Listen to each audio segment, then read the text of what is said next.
2008 सालच्या मालेगाव बॉम्बस्फोटाचा आज निकाल लागतोय। न्यायालय काय निकाल देणार याकडे सगळ्यांच्याच नजर आहेत।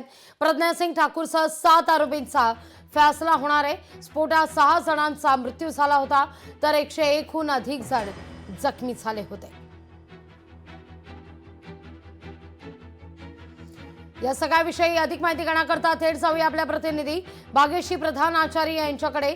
भाग्यश्री, काय अपडेट आहे या सगळ्या संदर्भात? साधारणतः 11च्या दरम्यान या सगळ्या निकाल वाचनाला सुरुवात होईल अशी माहिती मिळते। नक्कीच लागवी, मी आत्ता खरं तर सत्र न्यायालयाच्या बाहेर उभी आहे आणि प्रचंड इथे जो पोलीस फौजफाटा आहे तो तैनात करण्यात आलेला पाहायला मिळतोय।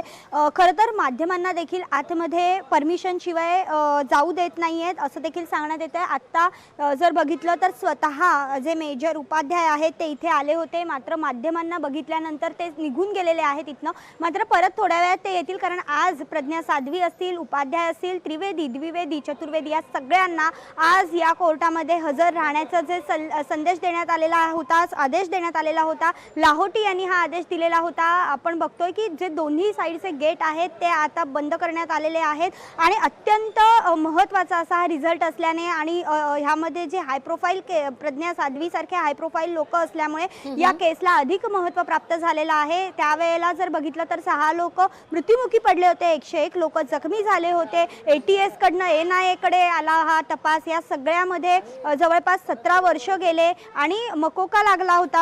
ATS ने मकोका लावला होता, मात्र तो मकोका देखील NIA ने कॅन्सल केलेला पाहायला मिळाला आणि ह्या सगळ्याला हे जे सगळे आरोपी आहेत यांना बेल देखील देण्यात आली होती। आणि या सगळ्यामुळे आता हे जे केस आहे या केसचा निकाल जो आहे तो अतिशय हाय प्रोफाईल असा बनलेला पाहायला मिळतो।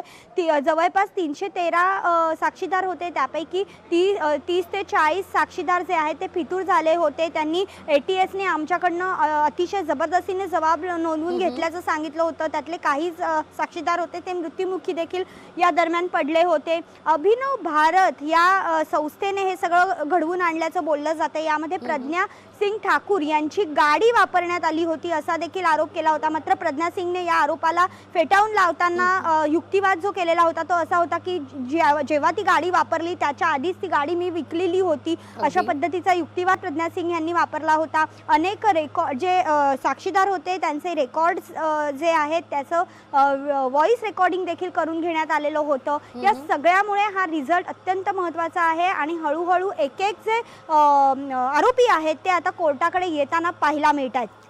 आणि त्याच दृष्टिकोनातून बंदोबस्तात देखील वाढ करण्यात आली आहे। भाग्यश्री, क्षणाक्षणाचा अपडेट तुमच्यापर्यंत सातत्याने घेत राहू। तुर्तास धन्यवाद। लोकशाही मराठी ऐका, पहा, जागरूक रहा।